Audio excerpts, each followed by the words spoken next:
Assalamualaikum warahmatullahi wabarakatuh. Perkenalkan diri saya, Muhammad Adam bin Baharin daripada Fakulti Syariah Undang-Undang Universiti Sains Islam Malaysia. Pada hari ini, saya akan membentangkan kajian saya yang bertajuk Pendekatan Siksaan bagi Tujuan Siasatan, Analisis daripada Perspektif Undang-Undang Jenayah Islam.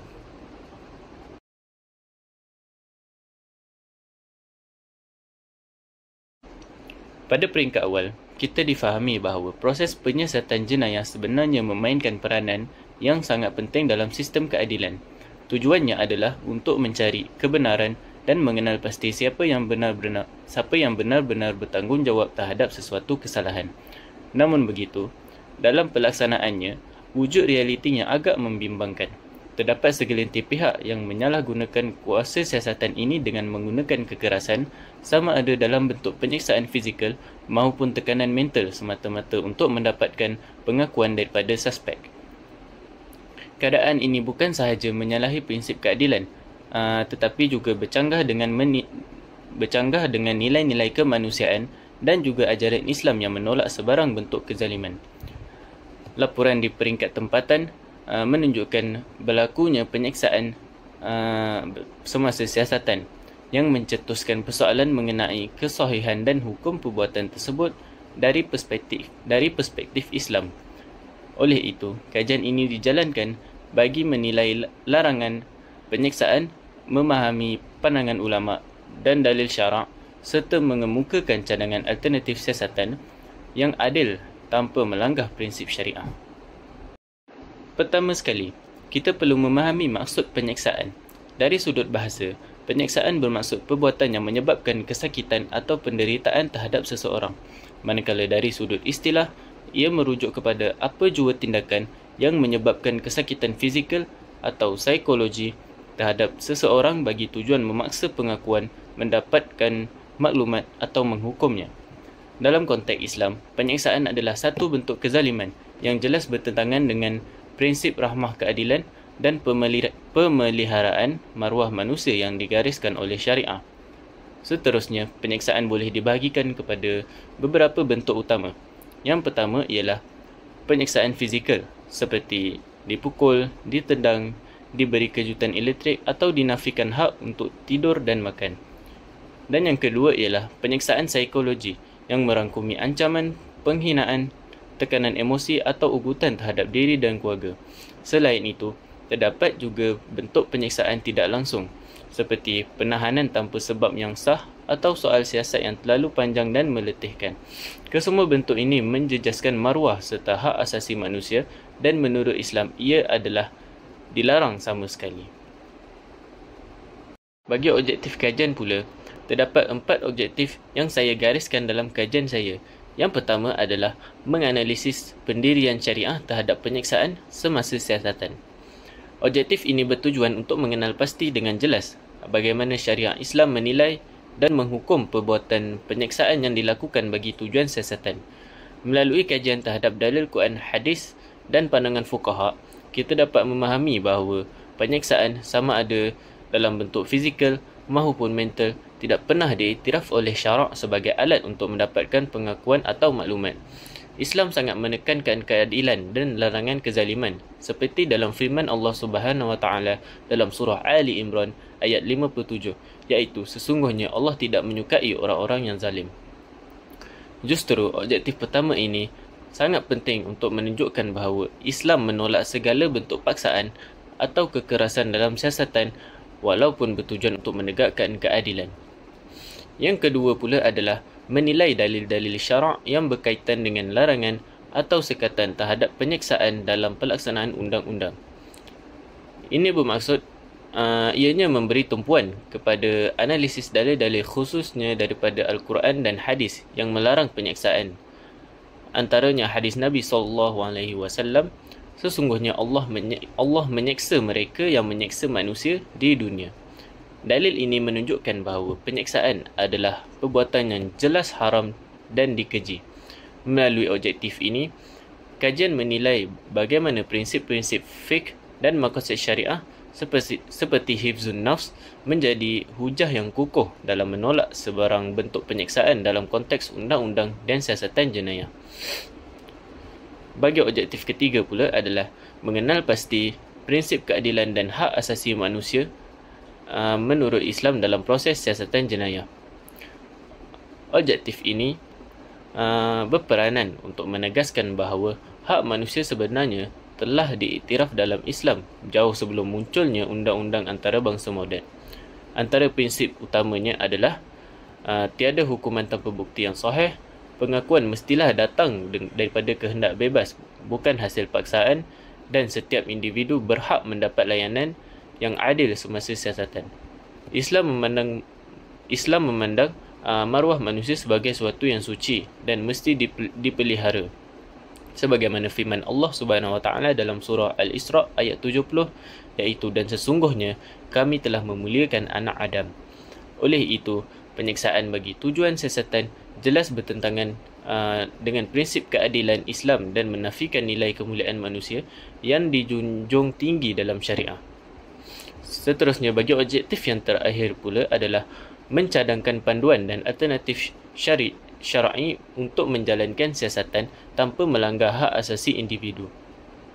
Objektif ini bersifat praktikal dan pembetulan. Kajian ini bukan hanya menolak penyiksaan tetapi juga mencadangkan langkah-langkah alternatif agar siasatan tetap berkesan tanpa melanggar hukum syarak. Antara alternatif yang boleh dicadangkan ialah yang pertama, menggunakan kaedah siasatan beretika seperti soal jawab berasaskan bukti dan logik, bukan tekanan. Dan yang kedua, pemantauan kehakiman terhadap siasatan agar tidak berlaku penyalahgunaan kuasa. Yang ketiga, latihan berasaskan nilai Islam kepada pegawai penyiasat supaya memahami tanggungjawab moral dan hukum. Dan yang terakhir pula adalah mengutamakan teknologi forensik dan bukti saintifik berbanding paksaan terhadap suspek. Melalui objektif-objektif ini, kajian menegaskan bahawa Islam bukan hanya melarang penyiksaan tetapi juga menyediakan rangka kerja siasatan yang berasaskan keadilan dan kemanusiaan. Seterusnya, untuk memberi gambaran yang lebih jelas, izinkan saya menghuraikan beberapa kes penyiksaan dalam tahanan yang berlaku di Malaysia yang menjadi fokus utama dalam kajian ini. Untuk kes yang pertama, iaitu Kugan Anatan 2009. Kugan Anatan, seorang pemuda berusia 22 tahun, ditahan di lokap Balai Polis Taipan, Subang Jaya atas tuduhan kecurian kereta. Beliau meninggal dunia selepas 5 hari dalam tahanan. Laporan bedah siasat kedua mendapati lebih 45 kesan kecederaan pada tubuh mangsa akibat pukulan yang berulang kali. Mahkamah kemudiannya memutuskan bahawa pihak polis bertanggungjawab terhadap kematiannya dan keluarga mangsa berhak menerima pampasan. Kes ini menjadi simbol utama isu penyiksaan dalam siasatan di Malaysia. Bagi kes kedua pula ialah S. Balamurugan 2017. Mangsa berusia 44 tahun ditahan atas tuduhan pecah rumah. Ketika dibawa ke mahkamah, beliau dalam keadaan lemah dan berdarah namun masih dikembalikan ke tahanan. Tidak lama selepas itu, beliau disahkan meninggal dunia. Suruhanjaya Hak Asasi Manusia iaitu Suhakam menyimpulkan bahawa kegagalan polis menyediakan rawatan dan keselamatan tahanan menunjukkan unsur penderaan dan kecuaian. Bagi kes yang ketiga pula ialah Muhammad Fazrin Zaidi 2019. Fazrin meninggal dunia semasa dalam tahanan di Ibu Pejabat Polis Seberang Perai Utara. Pada tahun 2024, Mahkamah Tinggi Pulau Pinang telah memerintahkan kerajaan dan PDRM membayar pampasan sebanyak RM197,600 kepada keluarga mangsa. Kes ini menunjukkan bahawa isu kematian dalam tahanan masih berulang dan wujud keperluan untuk sistem siasatan yang lebih beretika dan berlandaskan prinsip keadilan. Berdasarkan dapatan kajian ini, jelas bahawa Islam menolak penyiksaan sebagai alat siasatan. Namun dalam masa yang sama, Islam tidak mengabaikan keperluan mencari kebenaran dalam proses kehakiman. Oleh itu, terdapat beberapa pendekatan dan alternatif syar'i yang boleh dijadikan panduan supaya proses siasatan tetap berkesan tanpa melanggar prinsip kemanusiaan dan keadilan. Berikut ialah 4 cadangan utama yang dikemukakan oleh kajian ini. Yang pertama adalah merangka garis panduan siasatan Islamik berasaskan prinsip hak asasi syarak. Pertama, perlu diwujudkan garis panduan siasatan yang berpaksikan nilai Islam. Ini bermaksud setiap prosedur soal siasat mesti berlandaskan hukum syarak, maqasid syariah dan hak asasi manusia menurut Islam. Sebagai contoh, setiap penyiasat hendaklah dilatih untuk mengetahui batasan hukum ketika menyoal suspek, termasuk larangan memukul, mengugut atau menekan emosi mereka. Justru, penyiasatan yang menghina, memalukan atau menyakiti suspek adalah bertentangan dengan syariat. Garis panduan Islami ini boleh disediakan oleh pihak Jabatan Kehakiman Syariah, Majlis Fatwa atau Majma' Fiqh Al-Islami dengan mengambil kira prinsip keadilan dan kemaslahatan umum. Seterusnya adalah menggunakan bukti saintifik dan forensik sebagai alternatif kepada pengakuan paksa. Cadangan kedua ini ialah bagi menggantikan kebergantungan terhadap pengakuan paksa dengan bukti saintifik dan forensik. Dalam banyak kes, pengakuan menjadi tumpuan utama menyebabkan pihak penyiasat menggunakan kekerasan bagi mendapatkannya. Namun, dari perspektif syariah, pengakuan hanya sah jika dibuat secara sukarela.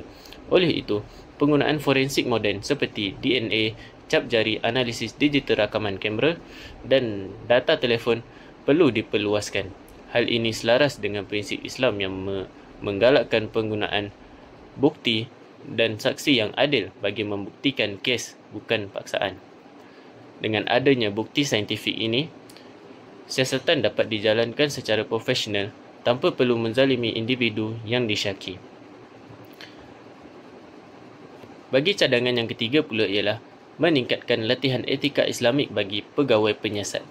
Cadangan ketiga ini tujuannya adalah untuk memberikan latihan etika Islamik secara berterusan kepada semua pegawai penyiasat dan penguatkuasa undang-undang.